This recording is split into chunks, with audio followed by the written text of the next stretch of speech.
Eh bien, coucou les gars, de retour pour une nouvelle vidéo. C'est encore moi, Eddy Kodjan, l'avenir des jeunes filles, le rétroviseur des vieilles dames, le louba mince, celui-là même qui est musclé en esprit et main sur le corps. Tu peux m'appeler la musculature interne, désormais le mec le plus craquant. Ouais, ouais, je sais, ça faisait longtemps qu'on ne s'était pas vu, ça je sais. Mais il est en vacances. Il y a droit à ça aussi. Oui, voilà. Bien. Par cette vidéo-là, j'attaque directement la procédure Campus France 2022-2023. Dans cette nouvelle campagne-là, je vais faire les vidéos encore plus détaillées que d'habitude. Voilà. Qui pourront vous aider à réussir votre procédure seul, sans passer par une agence pour les plus autonomes. Et pour les moins autonomes, il y a mon agence qui est là aussi, qui pourra vous aider. Voilà, donc pour ceux qui viennent de me découvrir, n'hésitez pas à vous abonner, à me laisser un pouce vers le haut et à me suivre sur tous mes réseaux sociaux là. Il y a vous faire vivre la France depuis chez vous. Donc vous êtes prêts, non? Générique et puis on commence.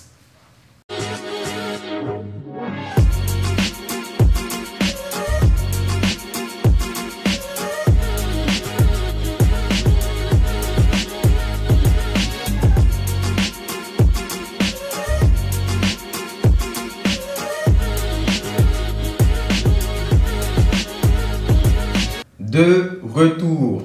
Bien, là, je sais que les anciens, là, ils vont se fâcher. Ceux qui me suivent depuis longtemps. Là. Ils vont dire, mais Eddy, c'est pas nous tous, on a eu visa d'abord, on a le refus, tu fais une nouvelle vidéo sur une nouvelle campagne. Ouais, je dois faire une nouvelle vidéo sur une nouvelle campagne parce que la procédure Campus France pour l'année à venir, là, ça a changé. Voilà, surtout au niveau des calendriers. Donc, il est indispensable que vous puissiez être informé d'avance, surtout pour les nouveaux, pour ceux qui ne s'y connaissent pas, afin de mieux vous préparer. Donc là, on va parler du calendrier Campus France. Pour ceux qui ont fait les procédures passées, vous avez remarqué que la procédure se faisait toujours au milieu du mois de novembre. Eh bien, cette année-là, ça a changé. Voilà. Cette année, la procédure Campus France débute en octobre. Dans presque tous les pays, et se termine en décembre. Ça veut dire que vous n'avez pas assez de temps pour vous préparer.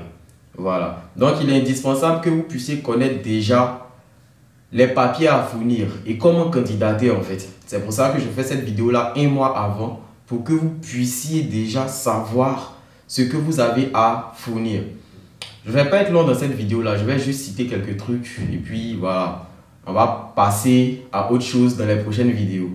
Bien, pour candidater à Campus France, pour les nouveaux, si vous êtes en terminale, parce que pour passer la procédure Campus France déjà à la base, il faut avoir au moins le bac. Pour ceux qui ne le savent pas, voilà, au moins le bac ou l'équivalent, par exemple le BT et tout, voilà, pour pouvoir faire la procédure Campus France. Et ceux qui sont en candidat libre, ceux qui ont eu le bac en candidat libre, peuvent aussi faire la procédure Campus France, mais eux, dans leur cas, ils vont aller directement dans une école privée. Parce que le public, même là, pour ceux qui font terminale, c'est pas évident. Donc toi, tu n'as pas fait terminale là, tu vas venir te mettre dedans aussi. Donc, vous voyez que c'est un peu compliqué. Bien, pour ceux qui sont en terminale, voici ce que vous avez à fournir. Vous fournissez vos bulletins depuis la classe de seconde, c'est-à-dire le bulletin de seconde, de première. Et si vous êtes actuellement en terminale, vous ajoutez un certificat de fréquentation ou un reçu d'inscription qui montre que vous êtes vraiment inscrit dans une école pour faire la terminale. Donc, relevé de notes des 3 trimestres de seconde, des 3 trimestres de première, et un certificat de fréquentation de terminale. Votre bulletin de premier trimestre de terminale, vous allez l'ajouter quand il sera disponible. Vous allez ajouter le deuxième trimestre quand il sera disponible, le troisième trimestre quand il sera disponible. Si vous avez une acceptation, Dieu merci, si vous validez le bac, votre acceptation est garantie. Mais si vous ne validez pas le bac, vous ne pouvez même pas aller au visa. Donc ça, vous devez savoir. Ça, c'est pour ceux qui sont en classe de terminale.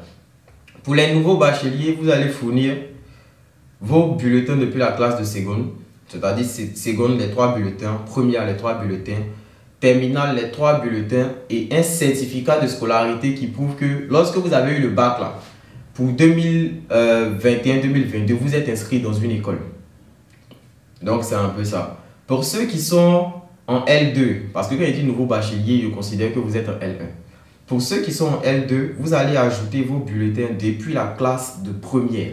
C'est-à-dire vous ajoutez vos 3 bulletins de première, vos 3 bulletins de terminale, vos 2 bulletins de la licence 1 qui montrent que vous avez validé et un certificat de scolarité de la licence 2 qui montre que vous êtes réellement inscrit pour l'année en cours dans une université. Maintenant, à partir de la licence 3, vous mettez seulement votre bac et tous vos bulletins des classes qui viennent avant votre licence 3. C'est-à-dire vous mettez votre bac, vous mettez votre licence 1, vous mettez votre bulletin de licence 2 et vous mettez le certificat de scolarité de l'année en cours. C'est pareil si vous êtes en master 1, vous commencez à partir du bac jusqu'à votre certificat de scolarité de l'année en cours. Donc j'espère que ce point-là, c'est clair. Vous aurez aussi besoin d'un CV. Le CV, c'est pour tout le monde. Que vous soyez en terminale, que vous soyez en L1, L2, bref. Le CV, c'est pour tout le monde. On s'en fout que vous ayez déjà travaillé ou que vous ayez des expériences professionnelles. Ça, on s'en fout de ça. Voilà. On veut juste voir dans votre CV votre parcours. Si vous n'avez pas d'expérience professionnelle, vous ne mettez pas. Vous faites un CV sans expérience professionnelle. Pour ceux qui ont de l'expérience professionnelle, qui ont déjà eu à faire des stages, vous l'ajoutez aussi dans vos documents à fournir à Campus France parce que ça peut jouer en votre faveur. Vous voyez ou pas? Donc après ça, vous aurez aussi besoin de, comment dire, d'une photo d'identité et d'une pièce d'identité. Et puis j'oubliais, pour ceux qui doivent fournir leur bulletin du lycée, si vous l'avez perdu, c'est pas grave. Si vous avez un livret scolaire, je ne sais pas si ça se dit comme ça dans tous les pays, mais en plus des bulletins, il y a comme un livre où sont répertoriées toutes vos notes. Si vous l'avez, vous pouvez aussi prendre ça pour partir à Campus France. Ça marche tranquille. Donc, après avoir, comment dire, réuni tous ces documents-là, vous allez partir sur Google, vous allez taper Campus France Côte d'Ivoire par exemple. Si vous êtes au Mali, vous tapez Campus France Mali sur Google. Le site de Campus France Mali va s'afficher. Et c'est sur ce site-là que vous allez faire votre inscription. Là-dessus, ils vont demander votre numéro de pièce, votre nom, votre prénom, votre adresse email. Quand vous allez finir ça, ils vont vous faire remplir des trucs du genre où est-ce que vous habitez, votre numéro de téléphone et tout. Après, on va vous demander d'ajouter vos bulletins, votre CV et puis de choisir les universités. Après avoir choisi les universités, ils vont vous demander de faire une lettre de motivation et puis vous allez passer à l'entretien Campus France. Là, je suis allé trop vite. Hein? Voilà. Dans les prochaines vidéos, je vais attaquer des thèmes un peu plus techniques. Je vais beaucoup plus développer. Vous allez voir, vous allez entendre parler de lettre de motivation. Dedans, on parle de projet professionnel, projet d'études et tout. C'est tout ça qui fait un bon dossier pour qu'on puisse vous accepter. Les moyennes ne font pas tout à Campus France. Tu peux avoir 15 de moyenne et ne pas avoir d'acceptation si tu es mal orienté, si tu n'as pas bien fait de lettre de motivation ou si l'entretien s'est mal passé. Donc, je vous exhorte fortement à activer la cloche de notification parce que ça, c'était une vidéo d'introduction pour la procédure Campus France 2022-2023. Dans les prochaines vidéos, je vais mieux développer. On va voir comment remplir son compte Campus France et tout pour que vous puissiez faire votre procédure vous-même sans passer par une agence. Maintenant, si vous voulez qu'il fasse aussi, vous allez me payer. Donc, d'ici là, portez-vous bien. Abonnez-vous à mon compte Instagram parce que je vais faire des directs là-bas. Et puis, on s'attrape pour les prochaines vidéos. Merci.